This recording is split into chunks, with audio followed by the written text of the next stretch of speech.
In this video, we are going to talk about why data and why data matter. So I wanted to start with this. Why do you ask questions? Well, my guess is you ask questions because you want to learn something, you want to know something. Maybe it's as simple as, Alexa, what's the weather today? Or when's the next basketball game? Or when is this assignment due? But we often have questions that are much more complex than that. How can I raise my family? How do I know if somebody would make a good spouse? How do I gain a testimony? What should I study? What career should I have?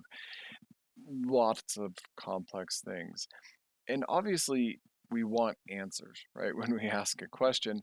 But I would also argue that questions just in and of themselves are often vastly more important. That just asking, the nature of asking questions can lead us to challenge ourselves, to learn, to be stretched, to grow.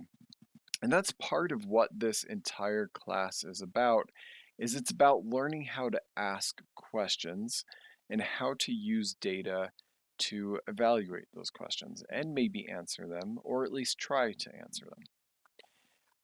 Something that as I get older, I believe in just incredibly deeply is that the search for truth is divine.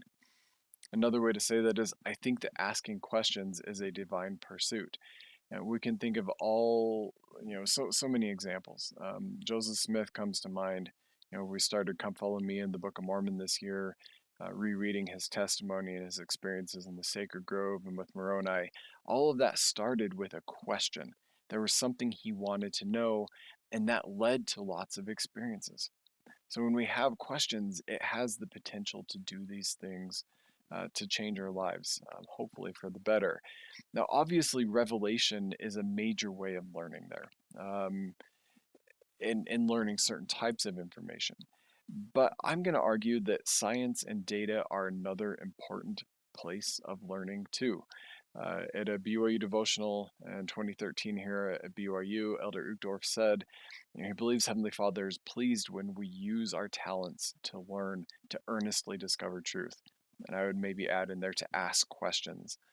Um, and he's going to say in here, right, that over the centuries, a lot of people have used different tools. They've used logic, reason, scientific inquiry, and yes, inspiration. All of those being important ways of trying to search for truth. Now, in my opinion, in my perspective, and I think Elder Uchtdorf is, his quote here is in line with this, that we can't just do one or the other. Pursuing truth only using data, only using science can only get you so far. You also need revelation too, and perhaps the other way around as well. How about a practical story here about the role of data? Because data, it really does have the potential to change the world and change how we see things. So once upon a time, um, people didn't know that washing your hands was important. We didn't understand germs and bacteria and viruses. A lot of people thought the disease was transmitted by smell. And some of that changed because of the work of this man, Ignaz Semmelweis.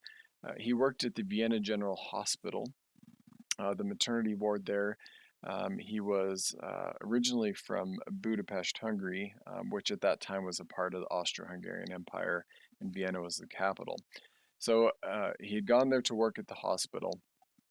And while he was at the hospital, they had two different maternity wards. And one of the maternity wards was staffed by female midwives, and the other was staffed by doctors and medical students.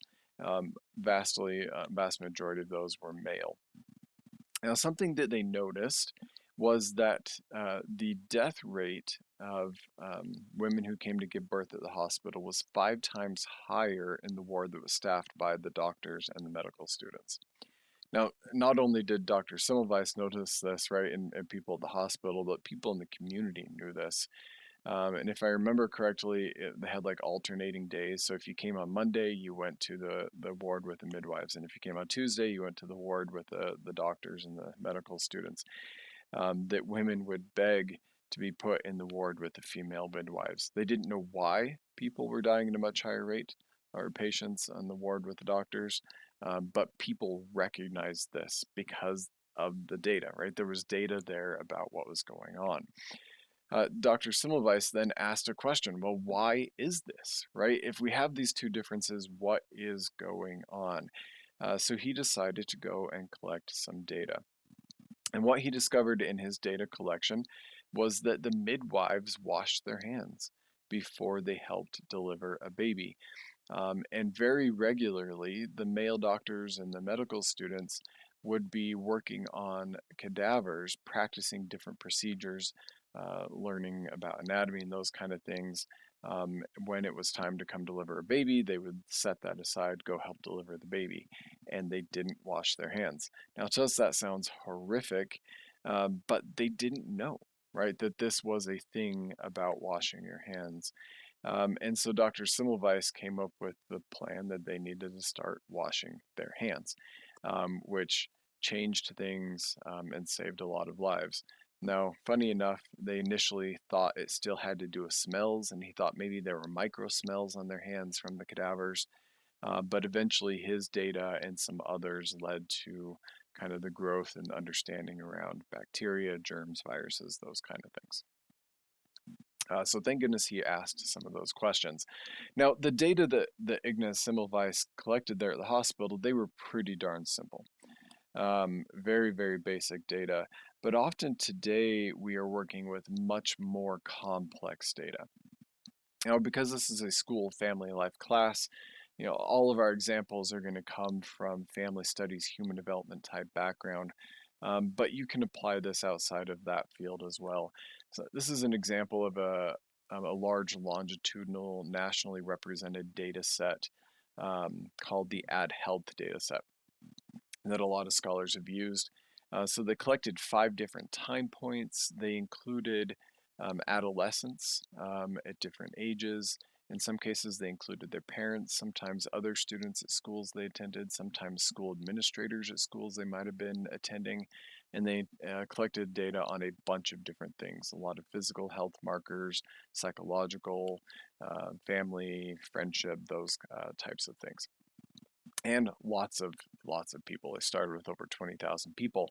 So these data are vastly more complex than what Ignaz Semmelweis was looking at when he was trying to figure out what was going on with the death rates between the two maternity wards.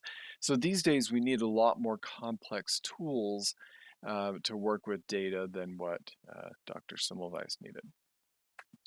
Beyond that, um, one of the things I'm hoping you're going to take away from this class and why data is that you're going to gain skills about how to work with data, how to interpret them more effectively, understand them better.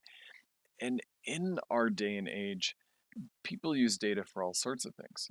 And data often contradict each other, research does. And that's very normal. There are a lot of reasons for that. But when you have more skills in working with data, it gives you more power to look at messages and things we're being taught in the media or from different research studies or from different data sources and be able to evaluate those better because you have a much better understanding of data yourself.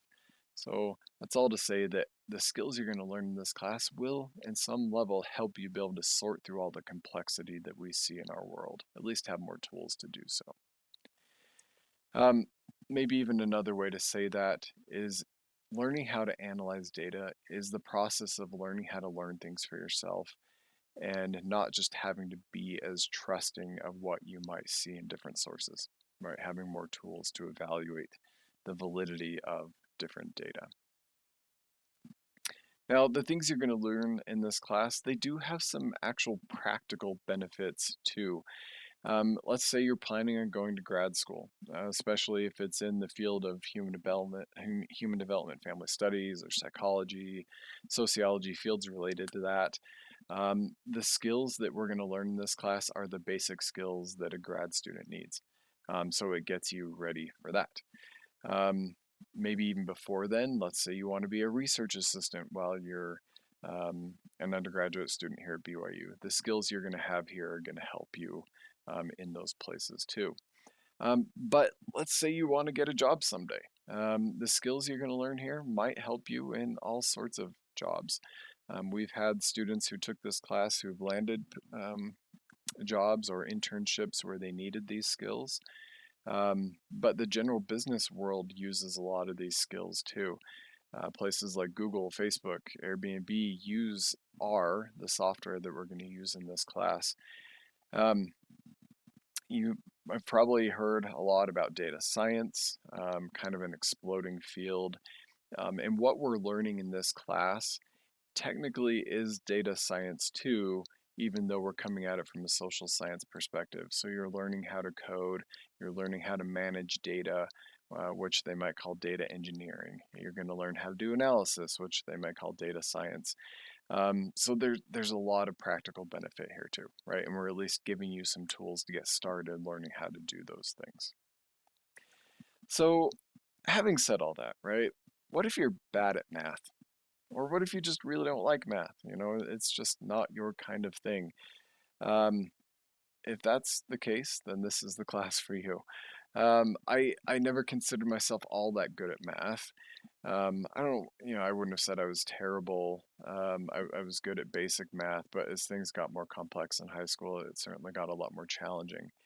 Um, but what we're doing in this class is more like teaching you how to drive a car. This is like driver's ed for statistics versus um, much more computational statistics or other types might be more like teaching you how to maintain the car or how to create a car and how the engine works. Here, we're just going to work on driver's ed and learning how to drive the car. That's a great place to start, and I think that a lot of you will be surprised that you'll be a lot better at this than you think you're going to be. Okay, looking forward to talking about this, and we will see you in class.